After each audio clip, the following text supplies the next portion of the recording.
And the way you suffer is you focus on yourself. Right. Suffering comes when we obsess about ourselves, what we're getting or not getting, what we should have done, what others should have done for us. It's the me, me, me, me, me game. Right. You, my dear friend, and I say this with no blowing smoke, your primary core is a giver, which is why you're prospering. You're not the me, me, me. You're like, how do I give more, do more, share more, create more? How do we do a better job for our clients? How do we do a better job for our internal customers who work with us, our partners? Your entire life is that. That's why you're prospering and you're not feeling suffering. But when you do suffer, and I promise you do, because you're worrying about something in the future, how's this gonna happen? Will this come together? Suffering could be worry, it could be anger, it could be frustration. It's anything that takes you out of a beautiful state. And here's what people don't get. You can end suffering by stop focusing on yourself and focus on something you want to serve greater than yourself. Your children, your wife, your mission, your life. You can get out of it in an instant because the nature of the human mind is to constantly compare things. Your mind, your brain is a 2 million year old device, and it is not designed to make you happy. It's designed to make you, it's designed to make you survive. Right. And that's why it's always looking for what's wrong. But it used to be a saber-toothed tiger so I can protect myself. Now people are worried about what people think about them, or do they have enough money? When 2/3 of the planet lives on $2 a day, and you're making $38,000, you're rich. The poorest of the poor in our country are considered rich. That's not, I'm not saying they should stay that way. Right. But you can only build on success. And so my view is, if you're watching, if you're listening to this, my goal would have you consider something. Life is short. We don't know how short it's gonna be. But if you only had a week to live, I bet you wouldn't allow yourself to suffer over a little crap that makes you crazy normally. I think you would probably spend time with those you love, you would do what you love, you'd take awe in a sunset, you'd smell the air, you would take in everything in those final moments that you possibly do. So my thing is, why wait? Right. Why wait? Why not just decide that if I start to suffer, I know the solution, because suffering is me obsessing about me. You might say, it's not me, I'm worried about my kids because they're not doing well. No, you're worried that you haven't done enough, you've done what shouldn't have done. And you can end that in an instant by becoming aware of it and saying, I have made the most important decision of all. Right. I'm gonna live in a beautiful state. Because here's what's gonna happen. Anybody watching, you may lose a family member, you probably will. Somebody may get cancer.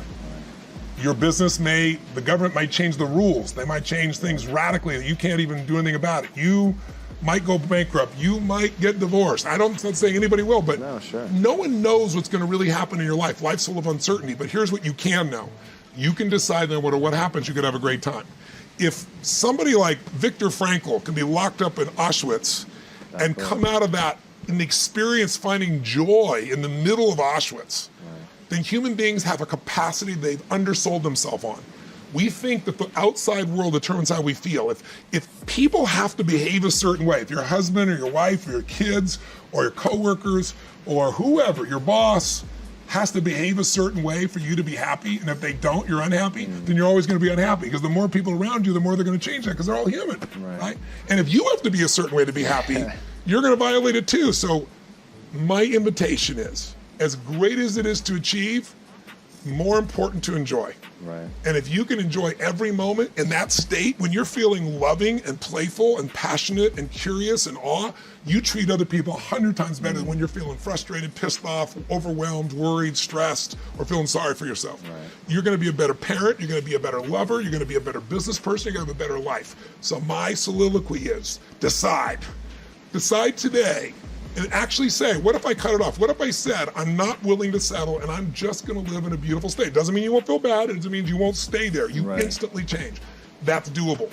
I'm on a mission to help people end suffering. Yeah, it's because inspired, in spirit, the opposite of that is kind of dead, right? So I believe in being inspired, but I'm a strategist at my core. And you know, if you're inspired and you run east looking for a sunset, I don't give a damn how enthusiastic you are, how positive you are.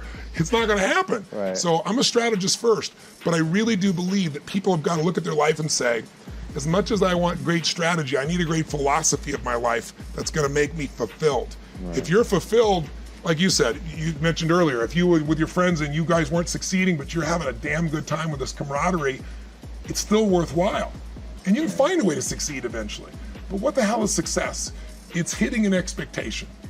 And I always tell people, man, trade your expectations for appreciation, and it's a whole new world instantly. Yeah. If you can appreciate this moment, if you can't find ecstasy in this moment, in a conversation with a friend, and looking in your wife's eyes, being with your children, going on a run, if you can't find ecstasy now, I'm here to tell you, more money, more people, more love, more business, more anything is not going to give you more ecstasy. Right. If you can't do it here now, you're not going to do it there when you got more. So why not do it now and have a rich life right now? I tell people, money, that's one thing. Like having financial abundance, there's skills, that's a science. But wealth, it's a decision. It's like you can be wealthy right now. I live in Fiji a good portion of the time. There are these villagers there. They're the richest people I know. They're happy, they laugh, they love, they don't give a damn about the economics. Other people say they're poor. When I first went there, I was trying to do things for them. They're like, what are you talking about? I'm so happy.